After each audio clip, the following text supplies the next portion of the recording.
சித்தர் வாழ்ந்த இந்த பூமியிலிருந்து சொல்லுகிறேன், 41 பலிகொடு எடுத்த இந்த மண்ணிலிருந்து நான் கேட்கிறேன், கரூர் மக்களே தயவு செய்து சிந்தித்து பாருங்கள். இனிமேல் இந்த ஆட்சி இருக்க வேண்டுமா வேண்டாமா? சாருக்கு நீதிமன்றம் போனீங்க, திருப்பரங்குன்றத்துக்கும் நீதிமன்றம் போனீங்க. நீதிமன்ற தீர்ப்பை நீங்க மதித்தீர்களா? இல்லையே. என்றைக்கு நீங்கள் மதித்திருக்கிறீர்கள்? ஆனால் அண்ணன் இபிஎஸ் அவர்கள் நீதிமன்ற தீர்ப்பை மதித்தார். எப்படி தெரியுமா? கலைஞர் கருணாநிதி இறந்து போகிறார். மதிப்புக்குரிய ஸ்டாலின் அவர்கள் அவருடைய உடலை அடக்கம் செய்ய வேண்டும் என்று, மெரினா கடற்கரைக்கு அடக்கம் செய்ய வேண்டும் என்று கேட்கிறார் அண்ணன் இபிஎஸ் அவர்களிடம். ஆனால் ஜானகி அம்மையார் இறந்தபோது மெரினா கடற்கரையில் அடக்கம் செய்ய வேண்டும் என்று ஒரு எண்ணம் இருந்தபோது மதிப்புக்குரிய கலைஞர் அவர்கள் என்ன தெரியுமா சொன்னார்கள்?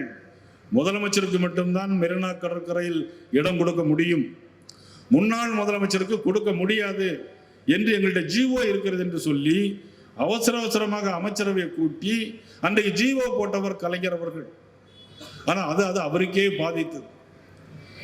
அதே அண்ணன் இபிஎஸ் அவர்கள் சொன்னார்கள், முன்னாள் முதலமைச்சர் கலைஞர் அவர்களுக்கு மெரினா கடற்கரையில் நாங்கள் இடம் வைக்கிறதுக்கு அனுமதி கொடுக்க முடியாது என்று சொன்னார். உடனடியாக இரவோடு இரவாக நீதிமன்றம் போனார். ஆனால் நீதிபதி ஒரு தீர்ப்பை வழங்கினார். என்ன தீர்ப்பு? கலைஞருக்கு மெரினா கடற்கரையில் இடம் அடக்கம் செய்வதற்கு இடம் கொடுக்க வேண்டும் என்று நீதிபதி தீர்ப்பு வழங்கினார். நீதிபதி வழங்கிய தீர்ப்பை தலைவணங்கி ஏற்றவர் அண்ணன் இபிஎஸ் அவர்கள். ஏன் என்று சொன்னால், நீதிக்கு தலைவணங்கிய தலைவன் புரட்சி தலைவர் எம்ஜிஆருடைய வழியிலே வந்தவர்கள் இபிஎஸ் அவர்களும் எல்லோரும். ஆனால் இன்னைக்கு நீதிமன்ற தீர்ப்பு நீங்க மதித்திருக்கிறீர்களா? நீதிபதி நீக்குவதற்கு கையெழுத்து போடுகிறார். எவ்வளவு பெரிய அநீதி இது! நீதிபதியை நீக்குவதற்கு இங்க கையெழுத்து வேட்டை நடத்துகிறார்கள். பாராளுமன்றத்துடைய மைய மண்டபத்திலே போய் உட்கார்ந்து கொண்டு காங்கிரஸ் போற வரவங்களெல்லாம் பிடிச்சு கையெழுத்து போட்டா பாதி பேருக்கு என்ன விஷயம்னே தெரியல, எதுக்கு கையெழுத்துனே தெரியல. ஆனால் இதுவரையிலும் 7-8 தடவை இம்ப்ளீச்மெண்ட் பாராளுமன்றத்திலே வந்திருக்கிறது, 8 தடவைகள் வந்திருக்கிறது. ஆனால் ஒரு முறை கூட அது நிறைவேறவில்லை. இதிலும் நிறைவேற முடியாது. அங்க இவங்களெல்லாம் அடக்குவதற்கு நம்மால் ஒருத்தர் இருக்கார், உள்துறை அமைச்சர் அமித்ஷா அவர்கள் இருக்கிறார். தேர்தல் ஏப்ரல் 20. அதுக்கு முன்னாடி தமிழ்நாட்டில் என்னென்ன விஷயங்கள் நடக்க போகிறதுல பொங்கல் முடிஞ்சு பார்த்துக்கலாம். நீங்க பொங்கல் நடந்த பிறகு தெரியும். அதெல்லாம் போலி கையெழுத்து, அதையெல்லாம் வெரிஃபை பண்ணி கொண்டிருக்கிறார்கள். இன்னைக்கு அந்த அளவுக்கு நீதித்துறையும் மதிக்கிறது கிடையாது, மக்களையும் மதிக்கிறது கிடையாது. எங்கு பார்த்தாலும் கஞ்சா, கொலைகள், லாக்அப் டெத், மரணங்கள், அலவோலங்கள். இதே கரூரிலே விஜய் வரும்போது 10 ரூபா பாட்டு பாடுறாரு, செருப்பு தூக்கி வீசுறாங்க, லைட் அணைக்கிறாங்க, போலீஸ் லத்தி சார்ஜ் நடத்துகிறது. 41 பேர் இறந்து போனார்கள். 41 பேர் இறந்து போனார்கள். 3 வயது குழந்தை, 10 வயது குழந்தை, தன்னுடைய தாய் அடிபட்டு கீழே கிடக்கிறார் பக்கத்திலே. அந்த 3 வயது குழந்தை எல்லாரும் காலால் மிதித்து, வேண்டுமென்று மிதிக்கவில்லை, கூட்டத்தில் நசுங்கி மிதித்து இறந்து போற துயரமான சம்பவத்திற்கு நிச்சயமாக நீங்கள் பதில் சொல்லியே ஆக வேண்டும். எத்தனை மரணங்கள், எத்தனை அலங்கோலங்கள்! இது அத்தனை இன்னைக்கு தமிழக மக்கள் பார்த்து கொண்டிருக்கிறார்கள். 1 கிராம் காயின் இல்லை, 1 பவுன் காயின் கொடுத்தாலும் சரி, எத்தனை காயின்கள், எத்தனை கோடிகள் கொட்டி கொடுத்தாலும் சரி, அத்தனை நீங்க வாங்கி வீட்டில் வச்சுக்கிட்டு, அத்தனை நீ வாங்கி வீட்டில் வச்சுக்கிட்டு ஓட்ட ஜனநாயக கூட்டணிக்கு ஓட்டு போ. இங்கு எம்ஆர் விஜயபாஸ்கர் அவர்கள் போட்டியிடுவார்கள் என்று நினைக்கிறேன். இரட்டையில சிம்பல், அவரை தவிர யாரும் இருக்கிற மாதிரி தெரியல. அவர் மேல எத்தனை வழக்கு தெரியுமா? 38 வழக்கு. எனக்கு தெரியும், அவரை எனக்கு 25 வருஷமா தெரியும். ஒருத்தர் நீ போன்னு கூட சொல்ல மாட்டார். 38 வழக்கு. செந்தில்நாதன் மேல 18 வழக்கு. நாங்க எல்லாரும் ஒரே மேடையில 10 வருஷத்துக்கு முன்னால இருந்தோம், இப்பவும் ஒரே மேடையில இப்பதான் இருக்கிறோம். நீ எப்பொழுதும் இருப்ப அந்த கூட்டணி தொடரும். பாரத நரேந்திர மோடி அவர்கள் இருக்கின்ற வரையிலும் ஏன் தொடர வேண்டும்? அண்ணன் கேபிஆர் சொன்னார், ஏன் தொடர வேண்டும்?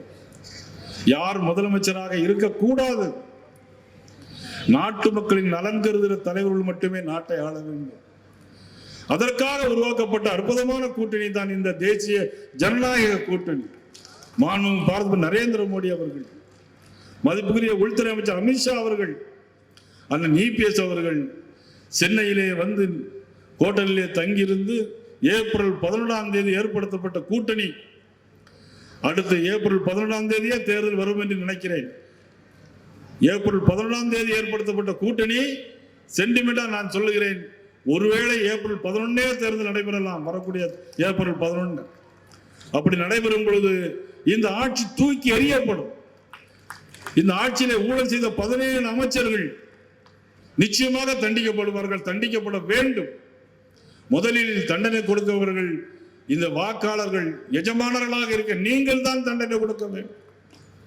அந்த தண்டனை எப்படி இருக்கு என்று சொன்னால் 234 தொகுதிகளிலும் 200க்கும் மேற்பட்ட தொகுதிகளில் தேசிய ஜனநாயக கூட்டணி வெல்ல வேண்டும் என்கின்ற ஒரு தண்டனையாக இருக்க வேண்டும்.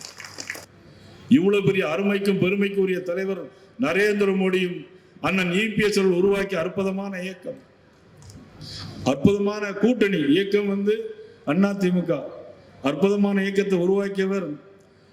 இருந்தாலும் மறைந்தாலும் பெயர் சொல்ல வேண்டும், இவர் போல யார் என்று ஊர் சொல்ல வேண்டும் என்று வாழ்ந்து மறைந்து ஒப்பற்ற தலைவர் உருவாக்கிய MGR உருவாக்கிய இயக்கம் அதிமுக. அந்த அதிமுக என்னைக்குமே ஜெயித்துட்டு இருக்கும், திமுக என்னைக்கும் ஜெயிக்காது. அண்ணன் காளிமுத்தவர் சொல்லுவார்கள், திமுக எப்போதாவது ஜெயிக்கும், அதிமுக எப்பொழுதும் ஜெயிக்கும். ஒரு இடைவெளி ஏற்பட்டு விட்டது, அது தடங்கல்கள், அது வேறு விஷயம்.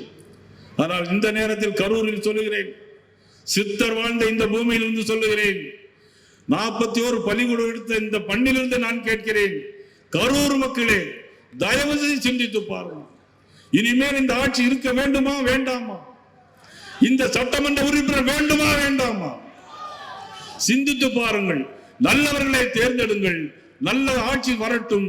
நன்றி, வணக்கம். செய்திகளை உடனுக்குடன் தெரிந்து கொள்ள கீழ்கண்ட கேபிள் மற்றும் DTH நெட்வொர்க்குகளில் எம்நாடு செய்தி தொலைக்காட்சியை காணுங்கள். பாதகம் செய்பவரை கண்டால் நாம் பயம் கொள்ளலாகாது பாப்பா.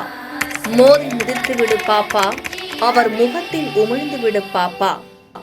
அண்மை செய்திகளை உடனுக்குடன் தெரிந்து கொள்ள இணைந்திருங்கள் எம்நாடு தொலைக்காட்சியுடன்.